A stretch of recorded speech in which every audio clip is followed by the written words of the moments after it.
November 12, 1888. Outskirts of Redemption Creek, Wyoming Territory. Malachi stood on a barren patch of ground, the chill wind already biting at his exposed hands, a raw prelude to the winter ahead. Beside him, 10-year-old Ezra shivered, clutching a tattered wool blanket. Their worldly possessions were a stark inventory, a stack of heavily rusted, but still sturdy, corrugated metal sheets, salvaged from a defunct mining camp, each piece weighing a formidable burden, a shovel, its blade worn thin, a bent, rusty axe with a splintered handle, a tangled coil of salvaged barbed wire, and a small, leather pouch containing a meager $475 in tarnished coins.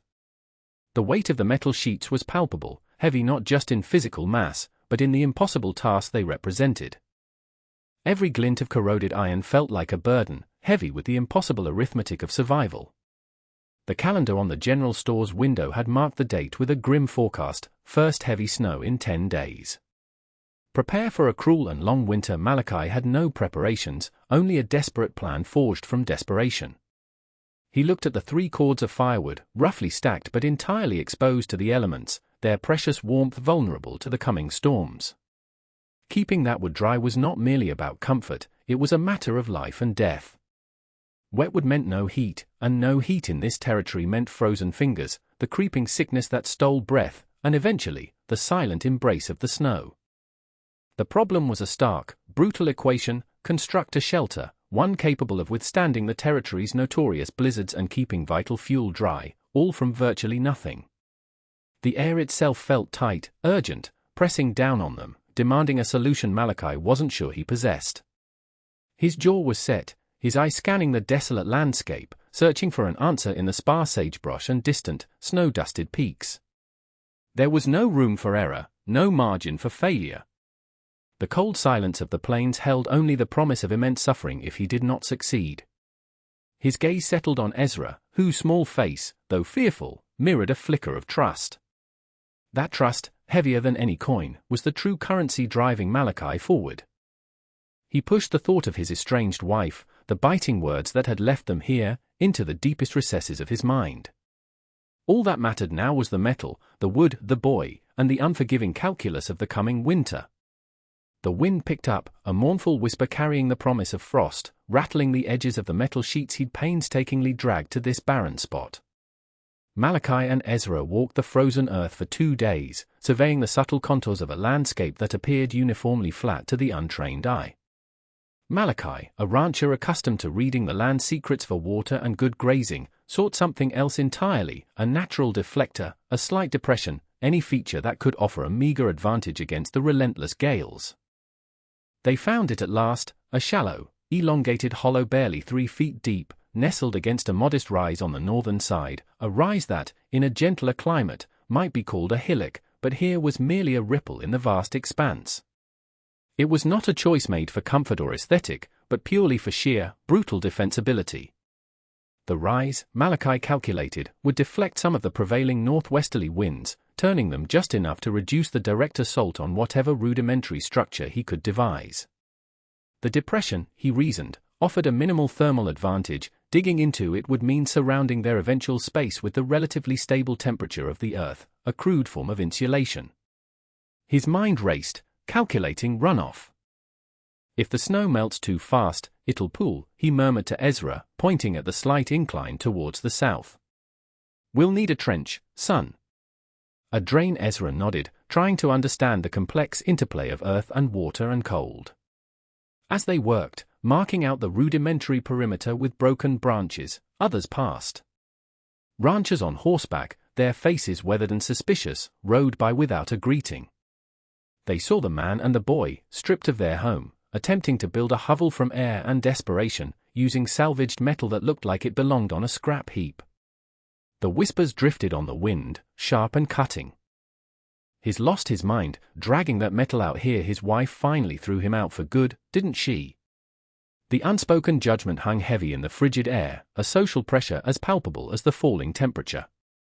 Malachi felt their gazes, their pity mixed with contempt, but he chose to ignore it, focusing instead on the crunch of his boots on the frozen soil, the specific grain of the earth, the precise angle of the slope. He bent, picked up a handful of dirt, letting it sift through his calloused fingers. It was mostly clay, heavy and dense, which would hold moisture but also compact well. This was their ground, their only ground, and he would make it work.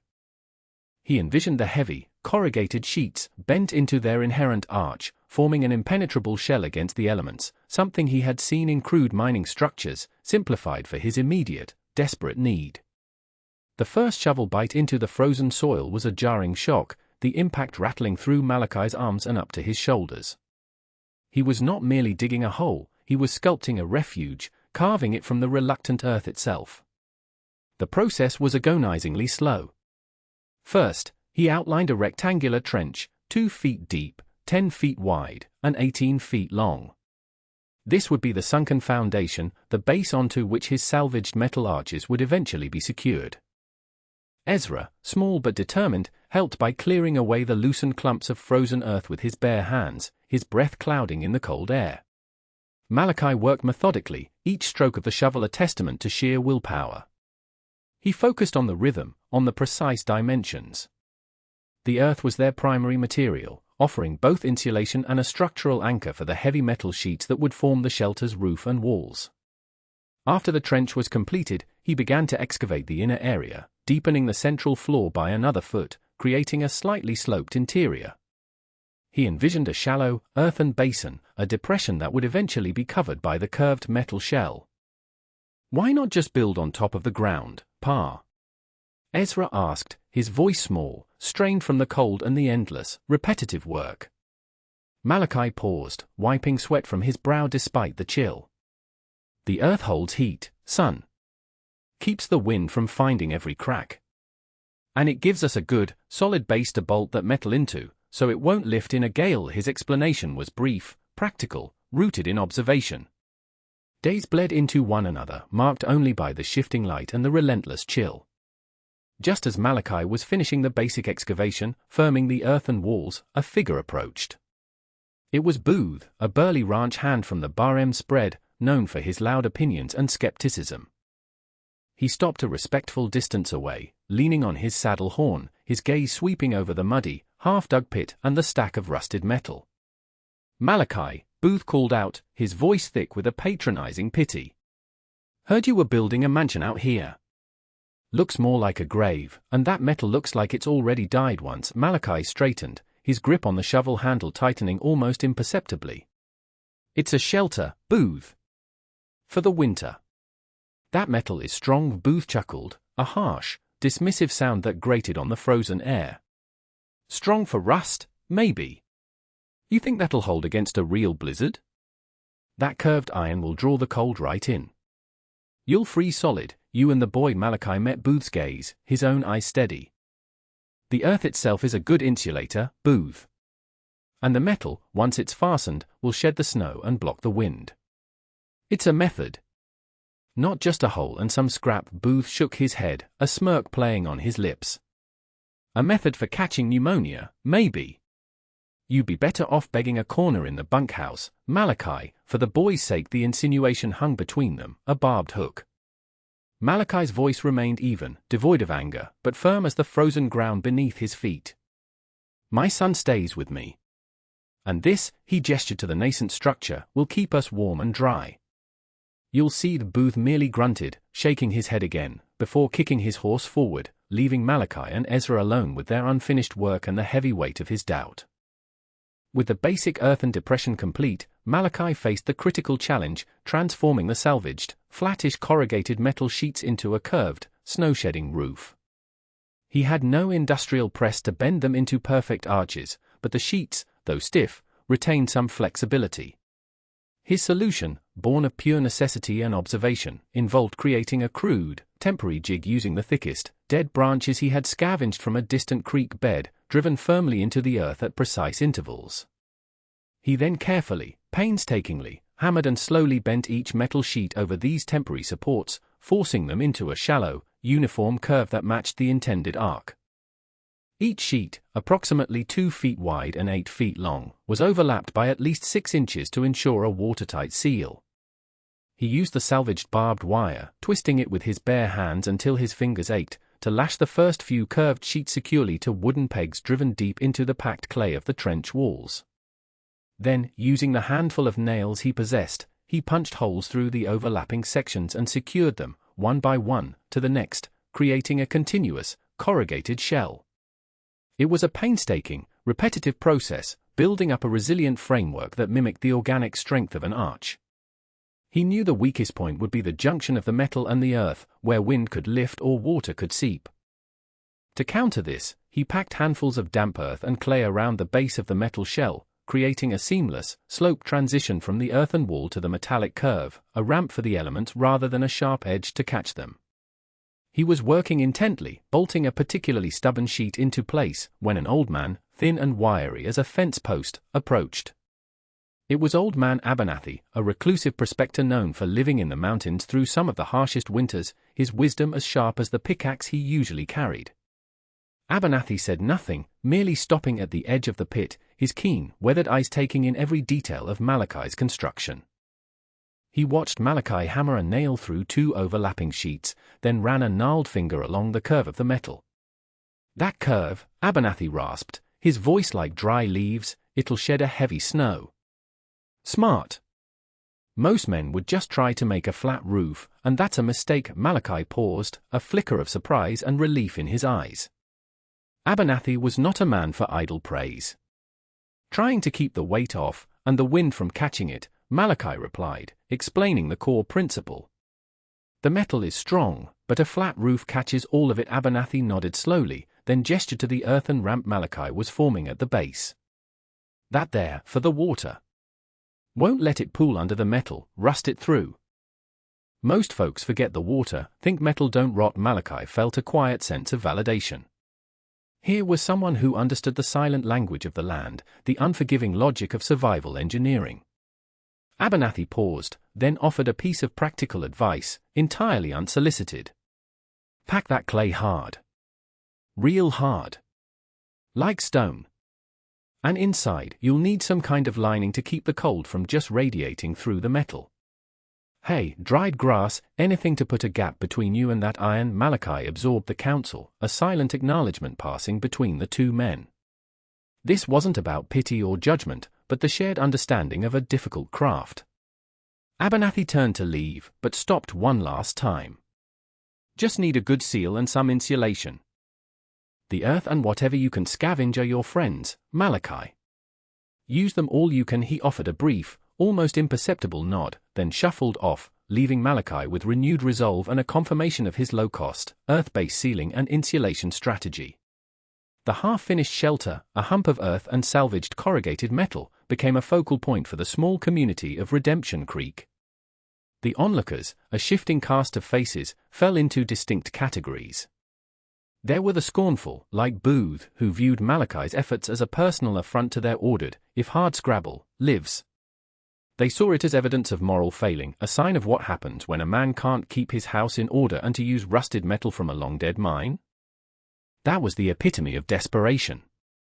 Then there were the pitying, who looked at Ezra, thin and stoic, and mumbled about the shame of it, convinced that a father who couldn't provide a proper roof was a danger to his own child, even more so with a structure made of cold iron. A third group, smaller and quieter, merely observed. These were the pragmatists, the ones who had seen lean times and desperate measures, and while they might not believe in Malachi's improvised structure, they reserved judgment, waiting for results. It was the collective weight of this judgment, however, that drew the attention of Sheriff Brody. Brody was a man who prided himself on maintaining order, not just of laws, but of propriety. He rode up one cold afternoon, his uniform neat, his horse well-groomed, a stark contrast to Malachi's mud-stained clothing and the raw earth and rusted metal around them. Brody dismounted, his boots crunching on the frozen ground, and approached the pit. Ezra, who had been helping Malachi pack clay around the metal base, instinctively moved closer to his father. "Malachi," Brody began, his voice official but laced with an unsettling paternalism. "I've been hearing talk. And seeing. This." He gestured vaguely at the shelter. "It's a rough winter coming. Not fit for a boy your son's age to be living in something made of cold iron and mud." Malachi straightened, his back aching, his face smudged with dirt and rust. "It'll be sturdy, Sheriff. And warm. I'm making sure of it, Brody sighed, a sound of weary authority. Perhaps. But it's not a proper home. There are institutions, Malachi. Places where a boy like Ezra could be looked after, warm and fed, while you get back on your feet. No man should have to live like this, let alone his son, in a metal shack. The offer hung in the air, seemingly compassionate, yet delivered with the crushing weight of a threat. It wasn't help, not truly. It was a conditional rescue that would strip Malachi of his dignity and his child. Malachi looked at Ezra, whose hand had found his. He could feel the small tremor in his son's grip. "Sheriff, I appreciate the thought," Malachi said, his voice quiet but firm, "but Ezra stays with me. This is our home now. We will build it. We will make it safe." Brody's brow furrowed. "Are you sure that's wise, Malachi? The town, we have standards. And the law looks out for children. The law," Malachi countered, his gaze unwavering, "also recognizes a man's right to care for his own. I am caring for him. By my own hand. With my own efforts." He pointed to the packed earth, the bolted metal. "I have a plan, Sheriff. A sound one. And it will be finished before the snow gets too deep." Brody stared, then slowly shook his head. "As you wish, Malachi. But don't come knocking when the blizzards hit and you find yourself in need. There's only so much the community can do for those who won't help themselves." With that, Brody turned, mounted his horse, and rode away, the rhythm of his horse's hooves a stark punctuation mark on Malachi's defiant refusal. Here's what you need to understand: in communities like Redemption Creek, judgment wasn't just a whisper, it was a force, shaping reputations, closing doors. Malachi had just chosen to face the elements and the skepticism of his neighbors head-on, betting everything on his own ingenuity and a stack of rusted metal. With the sheriff's implicit warning still echoing in his ears, Malachi redoubled his efforts, spurred on by the approaching deadline and the chilling forecasts. He returned to the meticulous work of preparing the shelter, every movement precise, every material accounted for. The overall structure, now a bowed shell of salvaged corrugated metal over a sunken earth pit, measured approximately 9 feet wide internally, 16 feet long, and peaked at a height of 65 feet at its apex. This carefully calculated curve was designed to shed both rain and snow, ensuring no flat surfaces existed for water or weight to accumulate. For the crucial outer shell, the heavy, pre-curved corrugated metal sheets were overlapped and bolted together, then anchored firmly into the wooden pegs and packed earth around the perimeter. He then carefully sealed the seams where the metal sheets overlapped by packing a thick layer of wet clay, kneaded with straw from an abandoned bird's nest, against the interior. This simple, ancient technique created a remarkably airtight seal, preventing drafts from tunneling under and rain from seeping in. The cost, when tallied, was brutally small. The metal sheets, though immensely valuable, had been salvaged for free from an abandoned mining operation, requiring only immense labor to transport.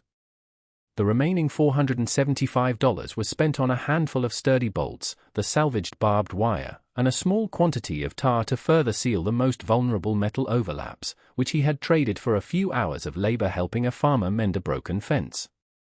His only other expense was the sheer, unrelenting physical labor. Each day, from pre-dawn dark to twilight, Malachi packed more earth, refined the curve of the metal roof, and checked every inch for weaknesses. Ezra, meanwhile, gathered dried grass and thin layers of fallen leaves, which Malachi meticulously packed between the inner layer of the metal shell and a rudimentary inner lining of rough-cut lumber he had also salvaged, forming a thick insulation layer that would combat the metal's tendency to transfer cold. The collected firewood, 3 full cords, precisely stacked, was painstakingly moved, piece by piece, into the back half of the shelter, placed on a raised platform of rocks to keep it off the damp earthen floor. Malachi checked the weather every evening, watching the clouds, feeling the subtle shifts in the wind. The air grew colder, each breath turning to mist. The silence of the plains became deeper, more ominous. He built a small, crude vent near the top of the curve, a short section of salvaged stovepipe, to allow for some airflow without sacrificing too much heat. This was not a choice for comfort, it was a matter of preventing the slow, insidious damp that could permeate everything and chill them to the bone. "We need to finish the door, Pa," Ezra said one evening, his voice tinged with the urgent anxiety that had become their constant companion. Before it comes, Malachi looked at the hastily constructed door, a frame of branches covered with a smaller piece of metal, held shut by a simple leather strap. He nodded. "Tomorrow, son." And then, we wait. The air itself seemed to hold its breath. Now came the test. The storm arrived with a ferocity that matched the dire predictions. It began as a whisper, a low moan on the northern horizon, then quickly escalated into a roaring gale that tore at the landscape. By nightfall, the sky had unleashed a torrent of snow, driven horizontally by winds that shrieked and howled like a banshee. Inside the small, curved metal shelter, the world was reduced to the intimate confines of their breath and the flickering light of a single tallow candle. Malachi sat with Ezra, listening to the relentless assault.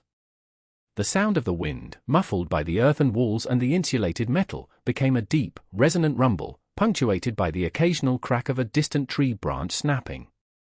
Snow hammered against the corrugated metal roof, a continuous, abrasive hiss. Malachi kept checking the edges, feeling for drafts, listening for any telltale creak of a failing bolt. But the structure, shaped by observation and desperate necessity, held. The earth walls, now frozen solid, anchored the base with unwavering strength.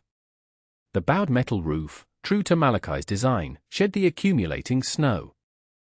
He could hear it sloughing off, a soft whoosh every few minutes as another layer slid down the curved, slick metal surface and settled harmlessly around the base, building up an additional layer of natural insulation. The true measure of its success, however, lay in the internal environment. Malachi kept a careful eye on the small, crude thermometer he'd fashioned from an old whiskey bottle filled with colored water and marked with a paper strip. Outside, the temperature plummeted to an unimaginable -20 degrees Fahrenheit. Inside, with a small, carefully managed fire in their makeshift hearth, a pit lined with flat stones and vented through the salvaged stovepipe, the temperature remained a steady, astonishing 35 degrees. More importantly, the firewood, stacked high against the back wall, remained utterly, perfectly dry. Not a single flake of snow had penetrated, no dampness had seeped through the tightly sealed metal shell. The air, though confined, was breathable, thanks to the small vent. "It's holding, Pa," Ezra whispered, his eyes wide with a mixture of fear and awe. "The wood is dry," and Malachi just nodded, a profound exhaustion settling over him, but also a quiet, deep satisfaction. Days later, when the storm finally broke, leaving behind a pristine, white world buried under several feet of snow, Booth rode out to survey the damage. He expected to find a collapsed heap, perhaps a frozen body. Instead, he saw the small, curved mound of metal and snow, almost invisible beneath its blanket of white, with a thin plume of smoke rising steadily from its stovepipe. He dismounted, approached cautiously, and saw Malachi emerge, axe in hand, heading to chop more wood. "Malachi," Booth called out, his voice muted by the vast, silent landscape. He walked closer, peering into the opening of the shelter. He saw Ezra, warm and bright-eyed, beside a small, controlled fire. He saw the neat stack of dry firewood, an impossible sight in the aftermath of such a storm. Booth was a man of the plains, a man who respected results, not rhetoric. His jaw worked, then he finally spoke, his voice stripped of its earlier sneer. That's quite a thing, Malachi. I'd have sworn that rusted metal wouldn't stand an hour." "The wood, it's completely dry," Malachi merely nodded, a wry, almost imperceptible smile touching his lips. It held. Booth shook his head, a slow, grudging acknowledgement. "Against that blizzard? I've seen cabins built with milled lumber fare worse." "You built it right, Malachi. You built it right." The skepticism had been vanquished, not by words, but by the irrefutable evidence of a successful struggle against the brutal indifference of winter. News travels fast in a small, isolated community, especially news of improbable survival. Booth's grudging admission, relayed at the general store and around campfires, began to shift the tide of public opinion. Malachi's curved metal shelter, once an object of ridicule, became Malachi's metal ark, a testament to his strange, quiet competence. People, initially curious, then genuinely impressed, started to visit. They weren't looking for handouts, but for understanding. One afternoon, a group of farmers, their eyes wide with concern over their own exposed livestock and inadequate barns, approached Malachi. Malachi, one of them, a man named Jesse, began, "We've got some feed we need to keep dry. Our lean-tos ain't worth a damn in this snow. How'd you get that metal to shed like that, and keep the cold out?" Malachi didn't preach. He didn't gloat. He simply explained, demonstrating with a stick in the snow, drawing the curve, showing how the earth acted as an anchor, how the packed clay and insulation countered the cold transfer of the metal, how the overlap in the sheets created a weather-tight seal. "It's the shape," he explained, "and using the ground. No flat surfaces for the snow to sit, no gaps for the wind to find. Water always finds the lowest point, so you guide it away." Over the curve he detailed the construction, the low cost, given salvaged materials, the careful bolting of the sheets and the necessity of internal insulation.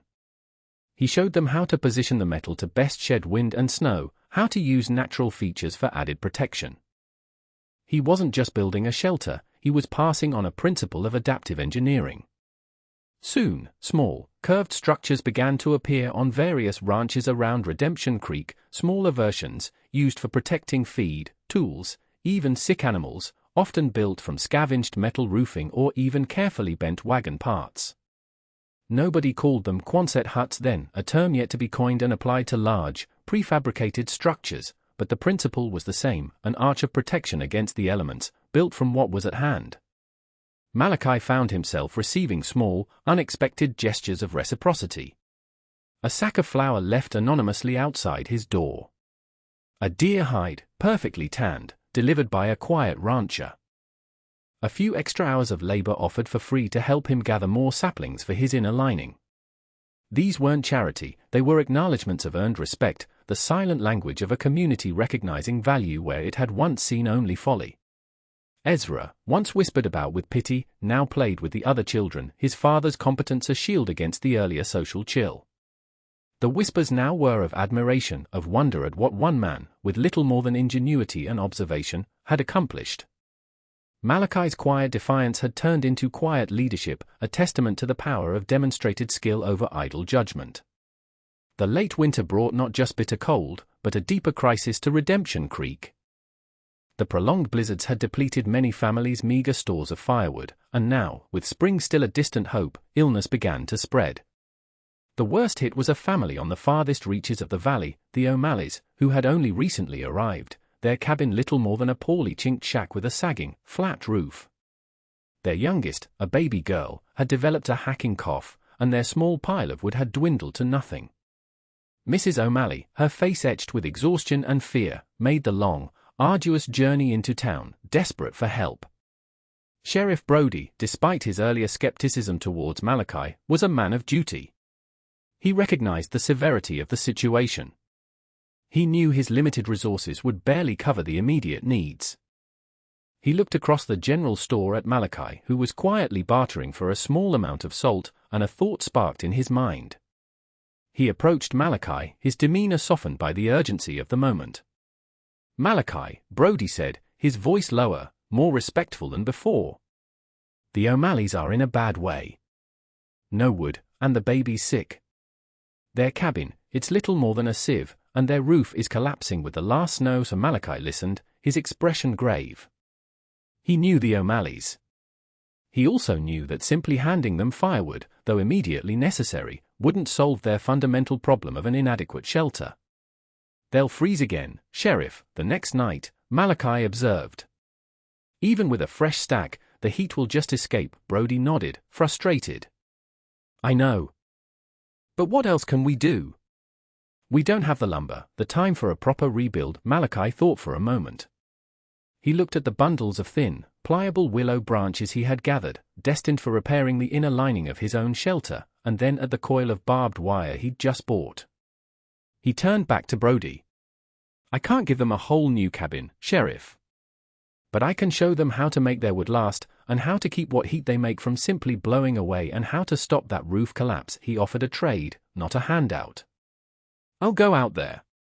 I'll help them build a temporary, curved shell, much like mine, using salvaged metal I can find and what natural materials they have, over their existing roof, and extend it to create a windbreak on their windward side. It won't be a full solution, but it will block the wind, shed snow, and hold heat. In exchange, their older boy can help me gather more saplings after the ground thaws. Brody, surprised by the offer and its practical wisdom, nodded vigorously. A fair trade, Malachi. More than fair. Malachi set out with Ezra, carrying his axe, the few extra sheets of corrugated metal he'd acquired with a portion of the extra money from his quiet rewards, and the willow branches. At the O'Malley cabin, a scene of raw desperation unfolded. Mrs. O'Malley, seeing Malachi, looked at him with a mix of suspicion and a glimmer of fragile hope. "Mr. Malachi," she said, her voice hoarse, we have nothing to offer. You have your strength." Malachi replied, his tone gentle, "and your son's help when he's able. That's payment enough." He spent the next 2 days working alongside Mr. O'Malley, guiding him through the construction of a scaled-down, curved metal roof section and insulating layer for their existing structure, and building a strong, metal windbreak on their most vulnerable wall. He taught them how to pack clay for insulation, how to interweave branches for a crude inner lining to trap air against the metal. The small structure, crude but effective, immediately made a difference. The howling wind was muffled, the internal temperature of the cabin rose noticeably, and the fresh bundle of firewood Malachi brought with him began to provide real, lasting warmth. The baby's cough, though still present, seemed to ease with the steady heat. This was not just survival, it was dignity preserved through shared knowledge and mutual effort. The O'Malleys, though still struggling, had been given a tool, not just a temporary reprieve. The emotional weight in the air shifted from despair to a fragile, hard-won hope. The winter of 1888 to 89 was remembered in Redemption Creek not just for its severity, but for a strange, unassuming architectural revolution. Malachi's curved metal shelter, born of desperation and the unforgiving calculus of survival, became a blueprint. Records show that by the spring thaw, nearly a dozen similar structures, scaled to various needs, dotted the landscape around Redemption Creek. Farmers had built small versions to protect their seed and feed, often using salvaged metal from old sheds or even flattened tin cans. Ranchers had used the method to create strong, wind-shedding enclosures for vulnerable calves. Even a few families, unable to afford traditional construction after the hard winter, began to adapt the technique for temporary living spaces, seeing the inherent strength and economy of the curved metal and earth design. The impact was measurable. Malachi's original shelter, built for $475 and salvaged metal, had provided consistent warmth through temperatures that plummeted to -25 degrees Fahrenheit, keeping himself and Ezra not just alive, but relatively healthy. By contrast, a typical small cabin, using milled lumber and requiring extensive chinking, often cost upwards of $150 to $200 in materials alone at that time, and still struggled with drafts and frozen pipes and sagging roofs under heavy snow. The key was observation, not expense. The curve of a snowdrift, the inherent strength of corrugated metal when bent into an arch, the simple, undeniable resilience of an eggshell, nature and forgotten industrial materials offered the blueprints for efficiency and resilience if one only knew how to look. Malachi's method, distilled down to its core, was this: work with the environment, not against it. Use the earth as an ally, not just a foundation. Let gravity and wind be your teachers, shaping your defenses rather than tearing them down. His contribution was not just a design, it was a testament to the idea that true intelligence often lies in the elegant solutions found within profound constraints. It reminds us that often, the most effective answers aren't the most expensive, but the most observant.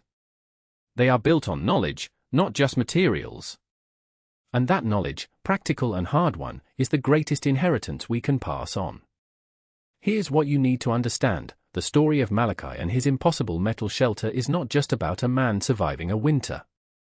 It's about the enduring power of ingenuity, the quiet strength of observation, and how the simplest solutions can often defy the harshest challenges, even when those solutions come from discarded industrial scrap. It's a call to look around you, to truly see the lessons the world provides, and to build not just with materials, but with thought. If you appreciate the ingenuity of those who build not from wealth, but from a deeper wellspring of observation and necessity, consider sharing this story, because knowing how things really work, how things were really built, might just be the most important skill we can preserve.